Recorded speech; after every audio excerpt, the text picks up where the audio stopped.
Joseph Lehman, many years ago, I interviewed the president of Dow Chemical, and I remember reading the research, and it said Midland, that she'd grown up in Midland, and that the company was in Midland, and I thought, man, I didn't know they were in Texas. What are they doing there? And then I suddenly realized, of course, reading a bit further, that there's a Midland, Michigan. And apart from Dow, another famous establishment in Midland, Michigan is the Mackinac Center for Public Policy. What does it do? That's right. We're the Mackinac Center, and we're a think tank. We study economic issues, mainly on the state of Michigan, but we cover labor policy, education policy, tax and budget matters, environmental matters, and on labor policy, we have more of a national footprint. But you are very Michigan-oriented. Yes. If one reads the research, a lot of the examples concern programs in Michigan. That's obviously a choice. You did not want to be all things to all people. But why did you decide to be so strictly confined? That was a strategic decision. Back in the 1980s, there was a visionary man named Tom Rowe who said, you know, what the country needs is several think tanks that work in the states. They would do similar kind of work to the think tanks in Washington, D.C., but a tremendous amount of policy is also made at the state levels in 50 state capitals around the United States. So that was his vision that sort of inspired groups like the Mackinac Center to establish themselves in the 50 states. And it must, in a way, augment your clout because in Michigan, because you've concentrated your forces there. You can get the governor on the phone, I'll bet. It's much easier to do that than it is to get the president on the phone. Yeah, that's right. We've had a good working relationship, you know, better or worse, with various governors in Michigan over the years, with the leadership, in the houses of the legislature. But what we tell our friends in Washington is that we can make change in real time in the states. And the way the United States is set up with 50 laboratories of democracy, this is really an excellent way to play that system out. And so, for instance, corporate welfare, which is a big open question, which you oppose, you certainly picked the right state, so to speak, because of course there've been bailouts like Chrysler that were in the very, very high figures. You've had influence on that. You've been able to slow that down or prevent it. Yeah, that's correct. I would say one of our biggest victories in ending unfair and unworkable corporate welfare has been the elimination of a film subsidy program where lawmakers got the bright idea that, well, let's turn Michigan into a haven for making movies. Now, Michigan has lots of advantages, but you couldn't really say that it has natural advantages for making movies, not too many of them. And so they were trying to use tax money to take it from businesses that have more natural advantages and put it toward these film companies. It cost $500 million before we got it shut down. Yeah. Didn't they shoot The Big Chill there? I'm just reaching back. Let's see, there was a movie, Gran Torino, that was actually a pretty good movie, and it was heavily subsidized. But, you know, if it's a good movie, people will buy a ticket. They don't need to pay it in their taxes, too. No, that makes sense. Now, on the bailouts, the automobile bailouts, that's the big philosophical quandary. Some people say, come on, let's be realistic. Maybe it didn't make economic sense on paper, but it sure saved a lot of jobs and put food on the table for the people working there. And if you had taken apart the corporation or let it be sold off, you wouldn't be further ahead. That's the counter argument. What do you say? Well, there's another way to look at it. These corporations, had they been allowed to survive or not based on their own resources, their assets wouldn't have just been no one would have just set fire to the assets. The assets would have been there, and they would have been available to be reorganized in a different form, maybe by more efficient automakers. But instead what we have is, sadly, we've locked in now this idea that some companies are simply too big to fail, and we know that that leads them to take risks when they know the taxpayers will back them up. You know, smaller companies are not too big to fail. Yeah, that's true. And they have to be more prudent with their resources. But what did you think when I think it was under Obama, that Chrysler or GM paid the money back? Well, it sort of straddled the Bush and the Obama years. Yeah. We were critical of both.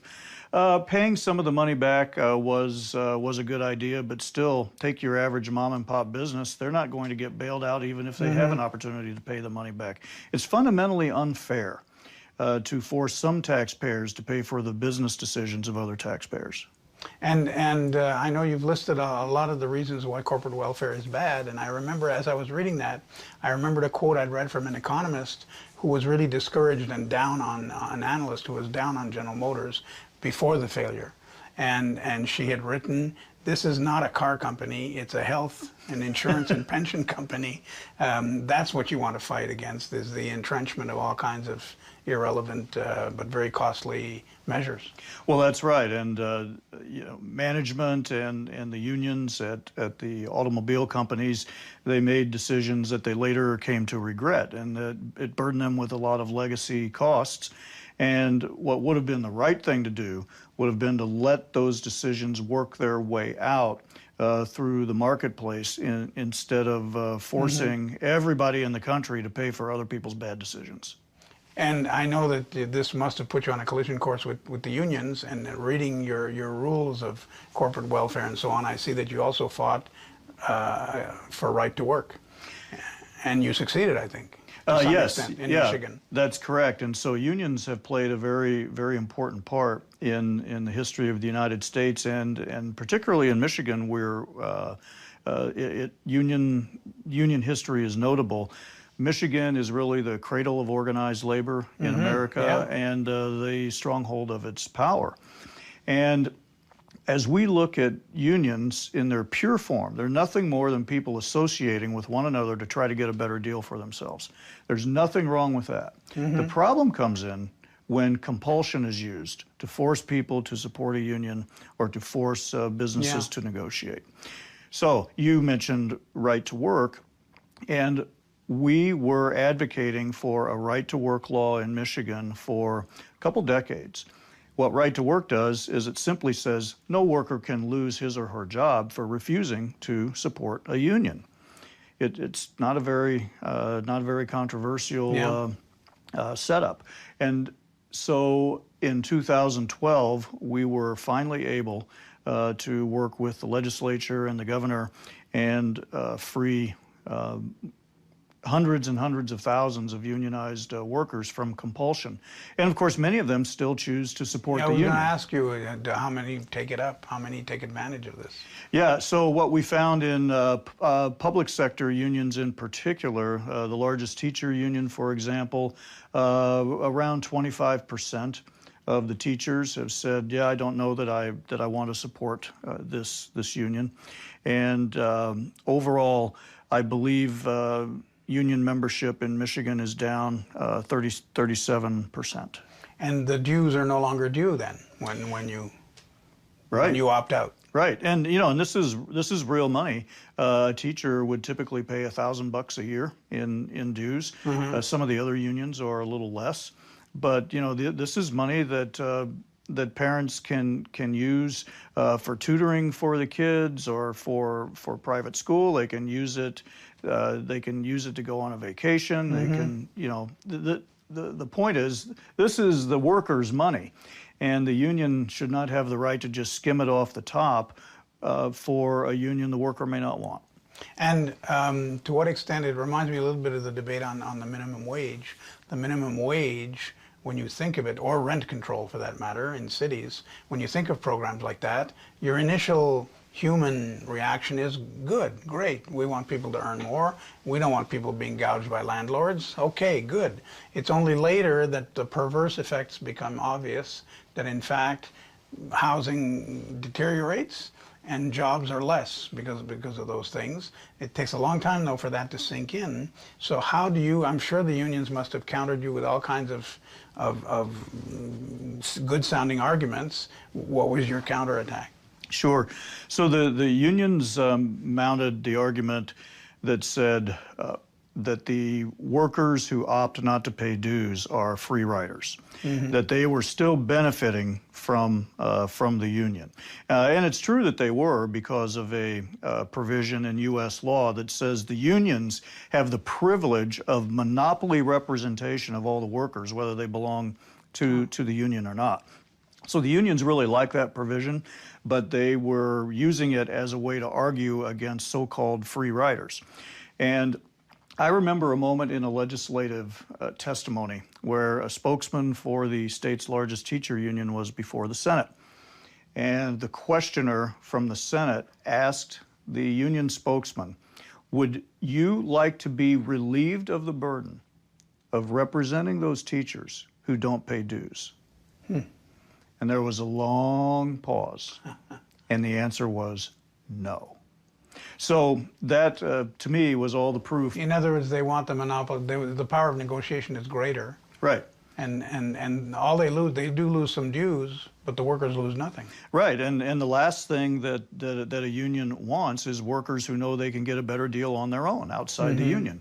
So the unions still have locked down this, what we call exclusive representation, but we're working on that as well through the courts and other means. And we come now to something else that you've done that obviously has been huge. It's always said in marketing, if your product becomes a synonym for the generic version of every product, Kleenex, Xerox, that kind of thing, you've really hit the jackpot. You know, you're there forever. And so the Overton window, which is often mentioned in economic analysis and so on, is a creation, a conception of one of your colleagues at Mackinac. What is the Overton window? The Overton window is a model of policy change, and it explains why some policies are possible to enact into law and others are not. So here's an analogy. Lawmakers have all kinds of opinions on all kinds of policies, but they can't vote into law any policy they want, just like they're ordering dessert from a menu. They can only vote into law those policies that the public will accept, or the lawmakers will find that the next time the election comes around, the voters will vote them out. And so the Overton window just simply recognizes that when we want public policies, new public policies to become law, we don't start in the legislature. We start out in the world of think tanks and out in the culture where we talk about these ideas and develop them and test them. And eventually opinion moves in the direction. And all the great social movements have been part of this. So take the idea of women's suffrage.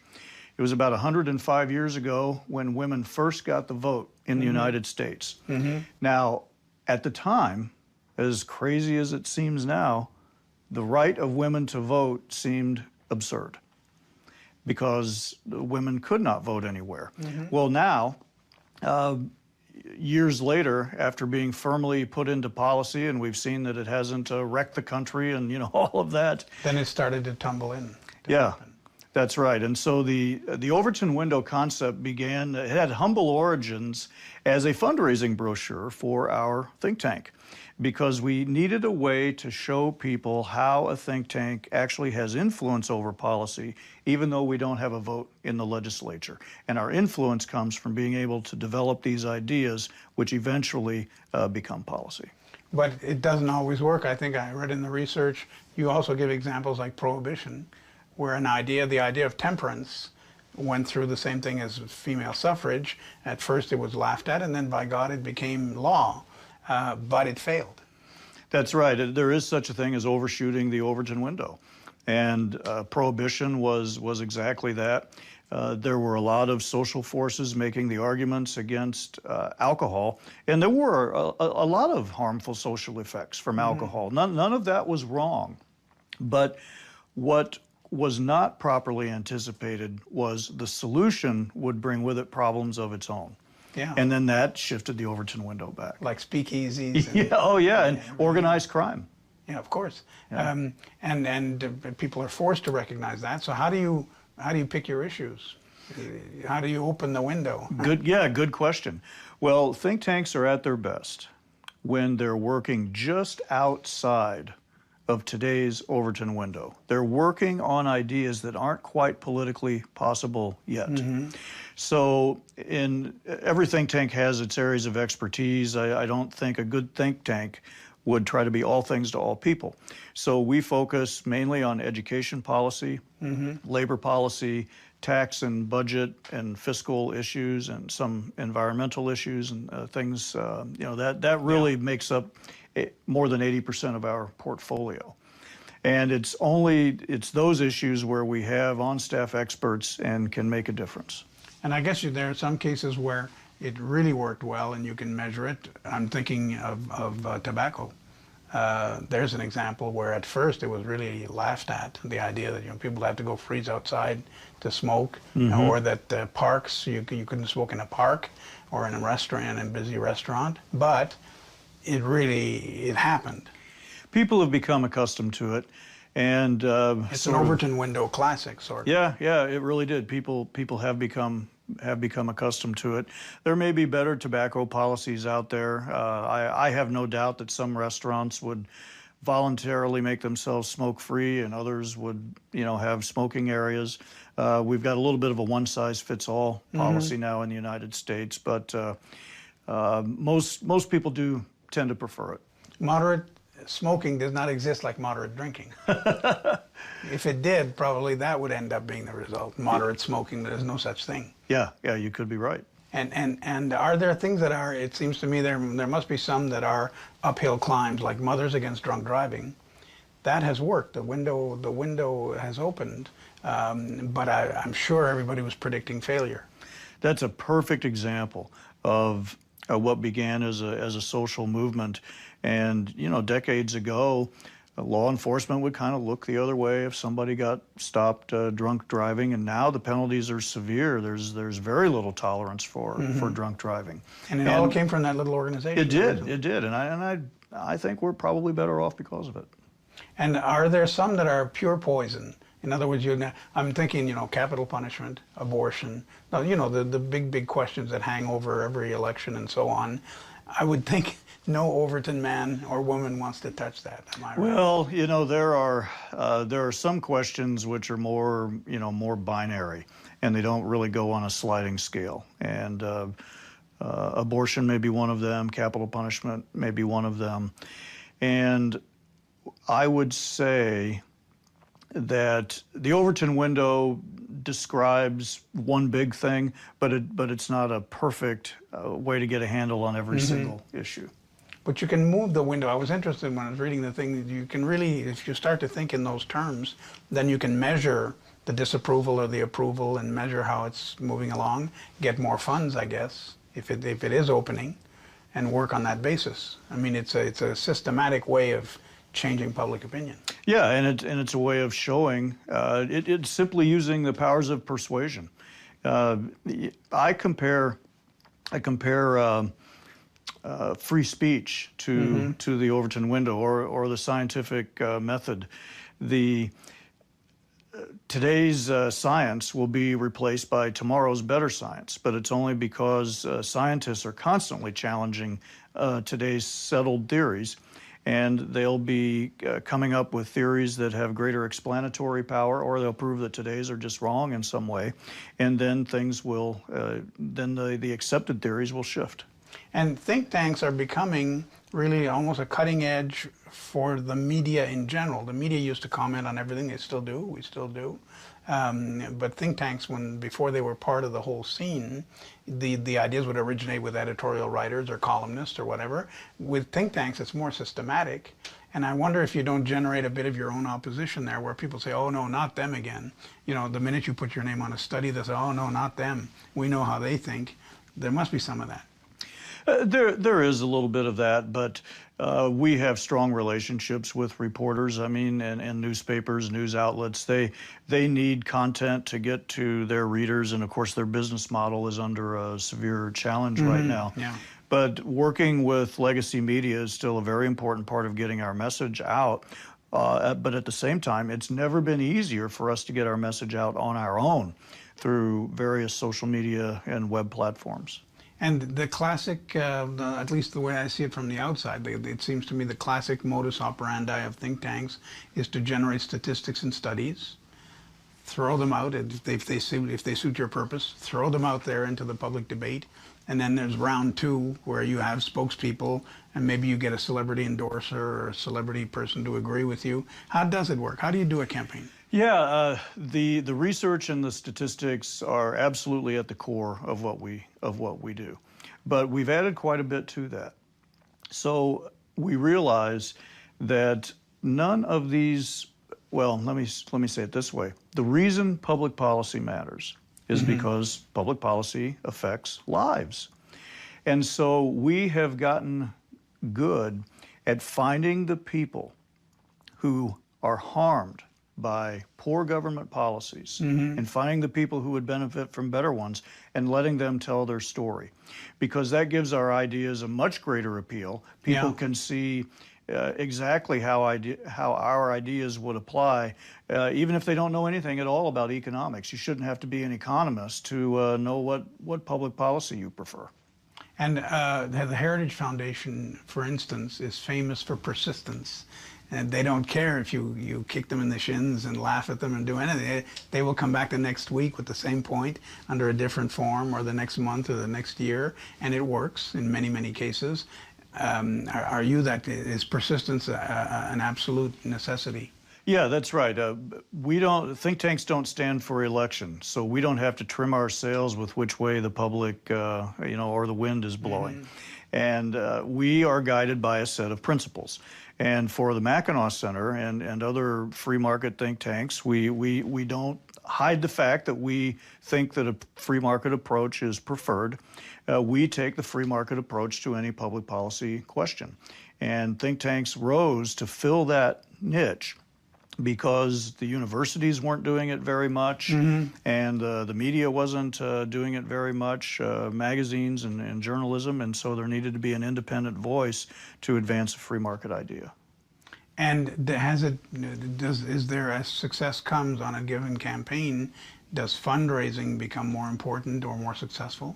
Yeah, we go to people who, like us, have an affinity for free enterprise.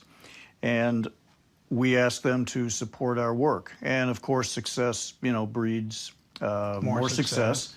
But it's different from a political campaign. In fact, it's not similar at all. In a political campaign, people may donate money to their favorite candidate to try to get him elected or to win an election. But that's not what we do.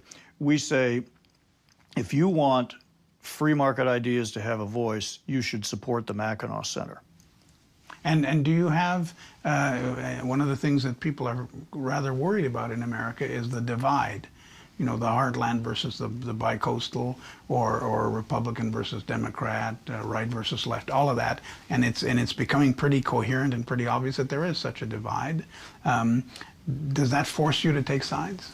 It forces us to be strategic. So, for example, in Michigan right now, which is the state where we operate the Mackinac Center, the Republicans control all the levers of government. But nonetheless, we decided we're going to find our friends on the left. We tend to be more on the right on economic issues. We don't deal with social issues. We reached out to our friends on the left and we said, we think we have agreement on issues like corporate welfare, criminal justice reform, and even occupational licensure, because these were things that people of good faith on all sides could see that there were just real problem. We were throwing the book at too many people with minor offenses, and not only does that cost taxpayers a lot of money, it destroys lives. And with corporate welfare, the left is famous for being against corporate welfare in their speeches, although they vote for a lot of it, but so do the Republicans. So we think that we can't have a country that's so divided against itself that it can't stand. So we've made extra effort to reach out and find those issues where we can work with friends on the left. So you haven't been pigeonholed, and they don't say, well, that's a Republican outfit. Well, somebody will try to pigeonhole us from time to time, and when they do, I said, oh, well, how pigeonholed can we be? We're working with the ACLU. Right. Maybe one day with Michael Moore. Yeah, well, we did work with him once. Your fellow citizen in Michigan. Yeah, that's right. That's right. Well, long life to you and to Mackinac. Thank you very much.